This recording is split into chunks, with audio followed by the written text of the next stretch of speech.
Non, les États-Unis d'Amérique, Denis Gossou, dans cette affaire, demandent toujours au gouvernement togolais de recompter les voix bureau de vote, pas bureau de vote, mieux. Vendredi dernier, le département d'État américain a demandé, a sorti donc un communiqué de plus de 23 pages et qui dit qu'au Togo, le pouvoir en place n'a pas de contrôle sur l'armée. Que comprendre par là? Le pouvoir, je crois que le pouvoir plutôt a plus de pouvoir sur l'armée. C'est ce que, c'est un couteau à double tranchant, hein, c'est-à-dire que le pouvoir cautionne plutôt l'armée. Je vous assure que cette armée-là ne peut rien faire qui ne puisse pas aller dans l'avantage de ce gouvernement-là, donc de ce pouvoir-là. Donc, c'est leur point de vue, mais je crois que c'est plutôt l'armée est au service, malheureusement, du pouvoir, ce qui ne devrait pas être le cas dans une république. Vous le savez, les conditions dans lesquelles cette élection présidentielle s'est passée. Et quand on a vu tout l'achat de conscience que le parti au pouvoir a essayé de faire. Et donc, et quand on vous dit, par exemple, que dans ces conditions, on est arrivé d'abord avec 72,38%, et puis après, 36. Voilà, et après c'est 70,78. Je crois que en bon Togolais, même si on dormait, on doit se réveiller précipitamment pour dire mais qu'est-ce qui se passe? Et donc, et c'est ce qui fait que, ça dit que, c'est quoi le problème? Le problème c'est que aujourd'hui, le régime s'est fait entourer des jeunes moins intelligents en trucage. Vous m'excusez. Intégrif, hein? Oui, entre griffes, des jeunes moins intelligents qui ne sont, tout le monde est intelligent. Qui ne sont que la mort, pas forcément. Avoir de gros diplômes est aussi une chose, mais être aussi intellectuel, être aussi intelligent en est une autre. Et donc, ces gens-là, ils ne sont pas aussi tactiques comme de vieux barons qui étaient autour de leurs champions. Ils étaient de fins stratèges. De fins stratèges et qui peuvent voler, bon, qui volent intelligent. Voilà, on vous vole, bon, vous dites, bon, je ne suis pas d'accord, mais bon, je me tais quand même. Mais ici, le vol est tellement criard que, même si tu n'as pas envie de parler, ta bouche même doit s'ouvrir automatiquement. Donc, je crois que quand vous parlez des États-Unis, les États-Unis, ce ne sont pas des enfants. D'accord? Quoi qu'on dise, on sait que les élections, d'autres vous diront que les élections aussi aux États-Unis ne sont pas nickel. Mais quand les États-Unis demandent quand même un recompte, je crois que ce n'est pas pour la beauté des yeux des Togolais. Mais ça veut dire qu'il y a anguille sur parce que vous aurez quand même compris, remarqué que ils sont même sortis carrément de leur discours diplomatique et dire des choses ouvertement telles qu'elles sont. Et donc, ce qui suppose, et quand on est Togolais, et surtout dans des pays où on dit que c'est seulement une vingtaine, une trentaine qui ont voté, alors que dans la réalité, c'est des centaines. Des gens sont allés jusqu'à 1000 personnes qui ont voté. Mais le pouvoir, ayant su que dans ces pays, même à l'étranger, ça n'a pas avantagé. Et surtout quand on voit des écarts, à surtout voir le cas le plus criard, c'est qu'il y aurait 20 000 électeurs, mais au final, c'est 80 000 qui ont voté. Et avec près de 90 ou 98% pour le pouvoir.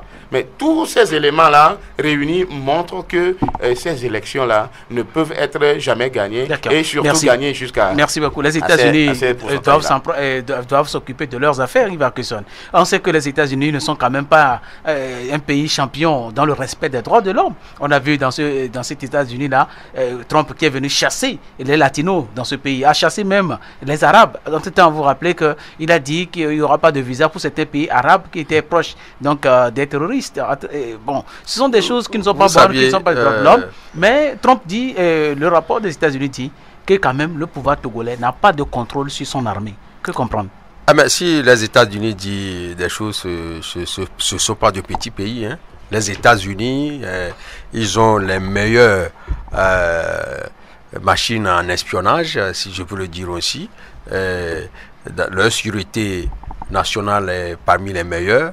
Ils contrôlent même au-delà de leur pays. Donc, ils savent combien de personnes nous avons au niveau de l'armée, et les armements que nous avons. Mais si l'État ne contrôle pas cela, c'est parce qu'ils ont des informations. Il y a l'assistance militaire de l'Amérique. Chaque fois dans nos pays, ils se trouvent, et même ils se partagent des informations. La France, il y a l'assistance militaire. Ils sont dans l'OTAN. Ils connaissent les forces de frappe de certains pays. De chaque pays. Donc, ils ont des informations. Et je peux vous dire aussi qu'il y a un président panaméen qui a été arrêté par les États-Unis. Hein? Et ce président a été arrêté par les États-Unis. Les États-Unis ont amené leur armement, alors que le gars, il a son armée, mais ils sont partis l'arrêter parce qu'il y avait beaucoup de bavures qui se passaient là-bas. Ils se disent les gendarmes du monde et puis ils ont agi ainsi. Tout le monde a applaudi les États-Unis dans ce moment.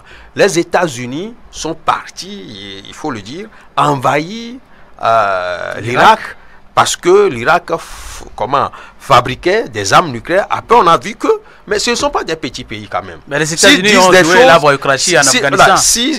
Ils ne veulent pas qu'on ouvre des enquêtes à la CPI. S'ils disent des choses, c'est parce que ils ont des informations, ils sont partis à l'information et ils ne peuvent pas dire des choses comme les gens le disent sur les réseaux sociaux. C'est les États-Unis, mais c'est une grande puissance en tout. Donc, je crois que nous devons, si nous sommes de vrais Togolais, nous sommes de vrais patriotes, nous devons en tenir compte de leurs informations. Est-ce qu'on peut dire au ministre de la Défense de notre pays actuellement, qui est le chef suprême de l'armée, le chef de l'État que nous respectons beaucoup, le premier magistrat, le premier magistrat, on peut lui demander actuellement, vous avez combien d'éléments au niveau de l'armée, de la gendarmerie? Il peut bien répondre à cela. Il peut l'avoir. Voilà, il peut l'avoir, mais les États-Unis vont donner d'autres choses qu'il ne connaît pas. Peut-être c'est pour sauver cet État. Parce que si on ne contrôle pas l'armée et les matériels que nous avons, c'est-à-dire l'armée togolaise, peut-être il y a des personnes qui sont quelque part que l'armée ne contrôle pas, qui peuvent agir à tout moment. Peut-être l'armée peut être réquisitionnée, mais d'autres personnes vont sortir pour aller commettre des bavures. Donc c'est pour cela, ces informations, nous devons étudier les informations. Pourquoi les États-Unis n'ont pas dit que le Ghana, le gouvernement du Ghana ne contrôle pas l'armée du Ghana? Si les éléments, ou bien les États-Unis sont accrédités dans un pays, ils ont signé des accords. Et ces accords, c'est des accords, je vous assure, qui sont tellement liés. Ils vendent aussi des armes dans ce pays. Tout le monde le sait. Et s'ils disent cela, c'est parce que la vente, il y a certains paramètres.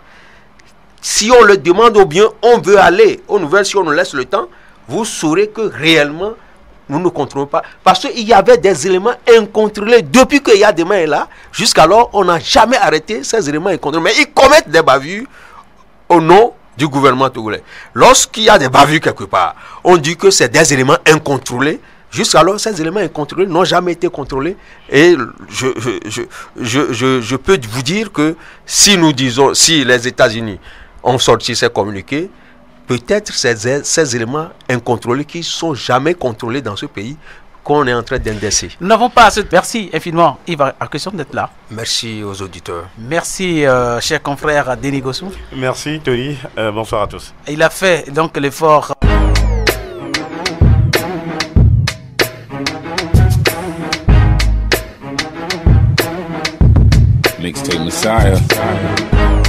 Le Cercle des journalistes, votre émission d'analyse des faits politiques, économiques, sportifs et bien sûr sur le plan culturel et environnemental chez nous à Anéro, au Togo, en Afrique et dans le monde.